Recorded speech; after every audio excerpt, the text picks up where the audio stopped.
slight, you know, a little bit of a this person got angry. So not only that one time. I mean, apparently this person has a habit of anger, habit of getting angry at the, and not just a little angry, not like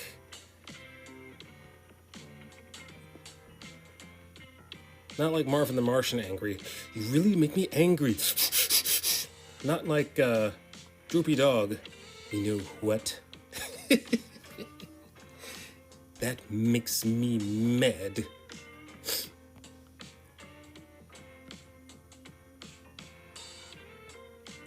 Yeah. Like flat out, you know, hulking, turning green over the littlest thing. Over, like, I work in IT, and IT is all about figuring out there's a problem, we have to figure it out. Let's see what the root cause is. Let's get on the phone with some people and we'll figure it out together, and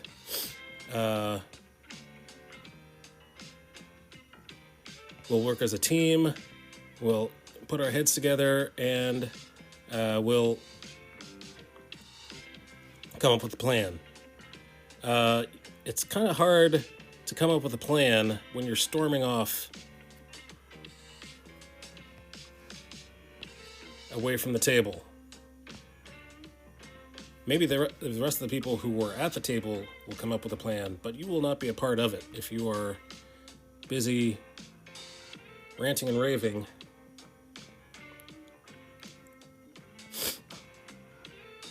So there you go.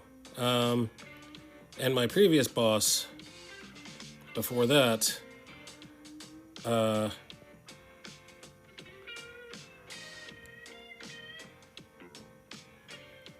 I thought I was doing okay, you know, I thought I was doing all right, and out of the blue, he would say, well, you're really not measuring up. I'm like, what? Excuse me? Like this, here, you didn't know how to do this. Well, there is no manual for that. You told me to look for the answers here, and the answers is not there. Well, you weren't able to do this. Okay, well, and there would be legitimate reasons for why I couldn't do the things that he wanted me to do.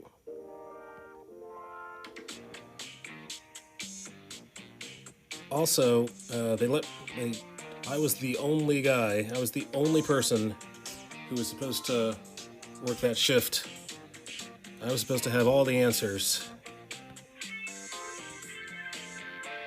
They hired me for tier 1 work, but the kind of work that they were expecting me to do was above my level. It was above my level of expertise.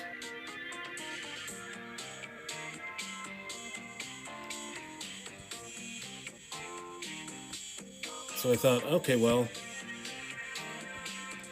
that was just a one-off. That was just one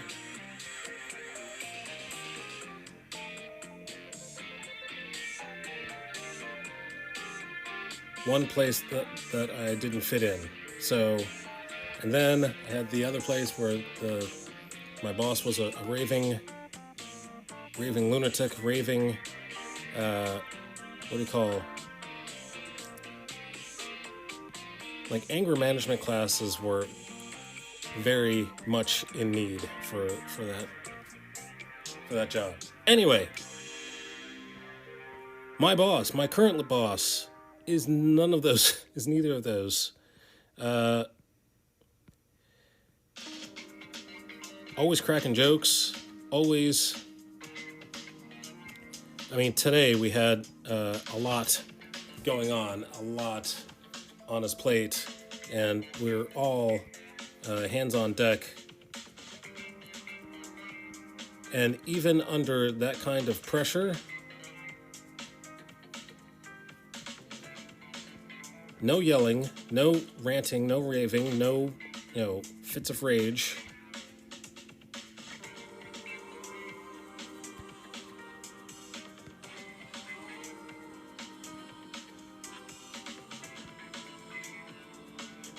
So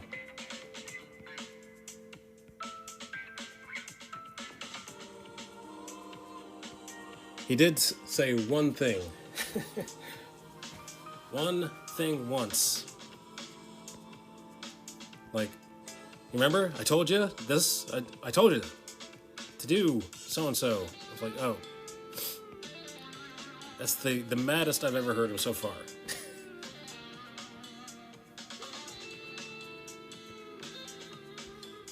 After 2 weeks. So, and under that kind of pressure, it was kind of understandable. So, all that to say, this is the boss that I was praying for. The understandable boss who's able to teach me. Like, I've had bosses before, one in particular who would teach me the stuff that I needed to know. He would spend 1 hour a week, a weekly meeting, for just me. This guy is always available. Like, the first day that I was there, like, he spent all day in my cubicle.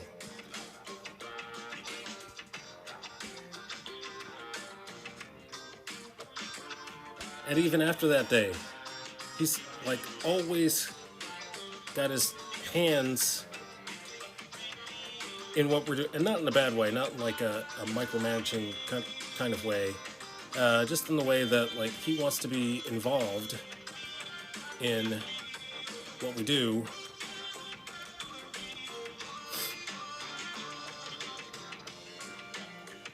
In order for him to be the best manager that he can be. So, future leaders of America, those of you who want to go into leadership, take notes.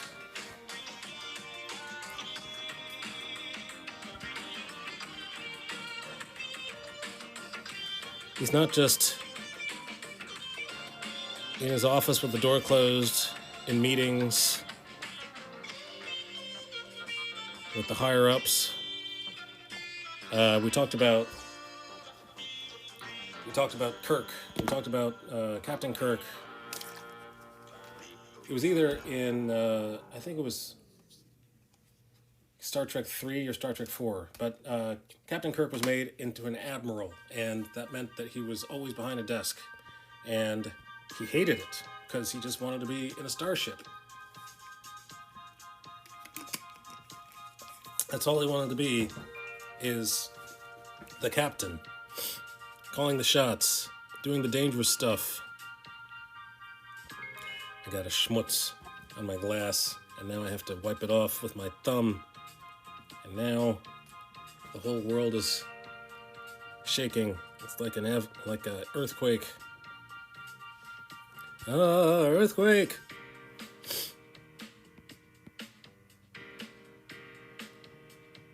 Of biblical proportions, biblical comic book earthquake.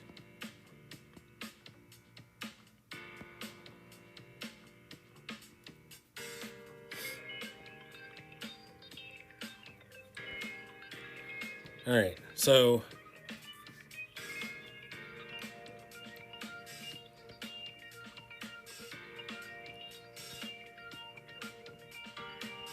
I've said before, and I'll say it again, when you're a penciler and someone else is the inker, make sure that your lines are as understandable as possible. There's a difference between tight pencils and loose pencils. Loose pencils means you just scribble and expect that the inker knows what your scribble is supposed to mean.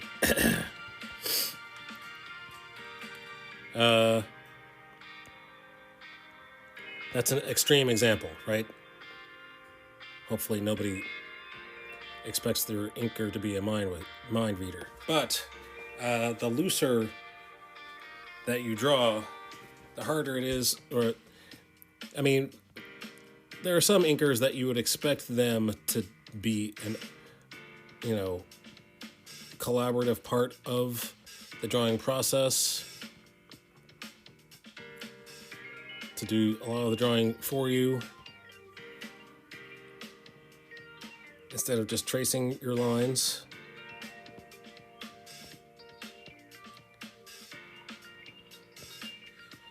But inking, it's hard enough not knowing what you're supposed to be drawing, but if you're the penciler and the inker, and you're looking at your own pencil drawings and you're thinking, what was I thinking here? What was I trying to draw here?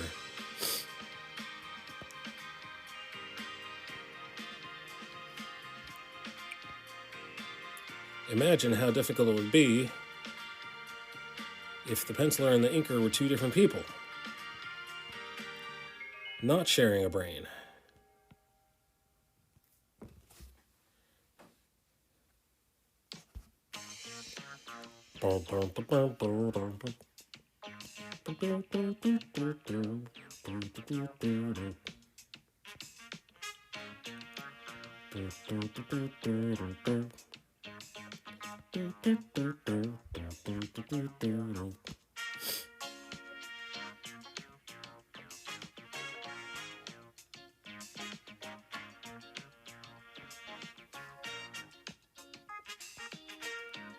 So tomorrow is taxes day. Gotta get some taxes done, or else I fought the law and the law won. The law will always win.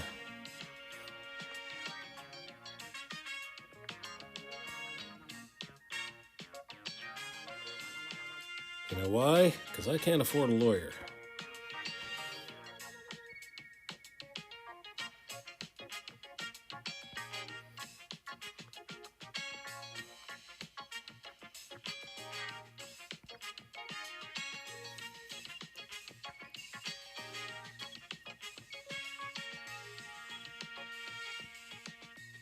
So I want to make this look craggy, jagged rocks. Jagged, craggy rocks. Craggy rocks. Craggy rocks. 90.3. Rock FM. CR.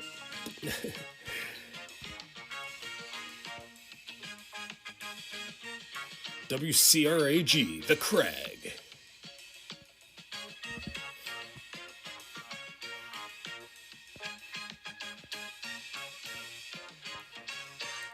So my brain is tired. I don't know if you can tell, but when I'm tired, I get a little bit more talkative than my usual self. Maybe I should always be tired when I stream. Maybe I should always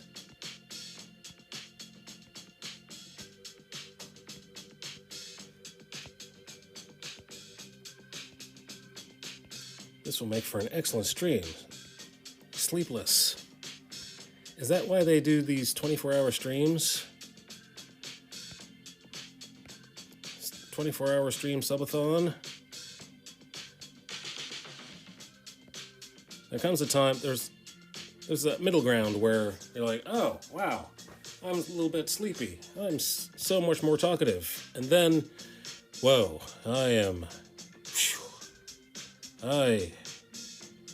can't go on. Please subscribe.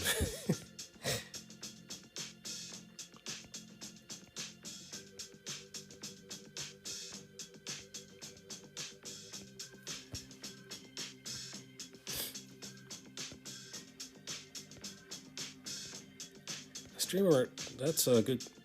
Speaking of streamers that lose sleep, I have not seen Jate for a long time. I've not seen him on. I do have a job now, So I do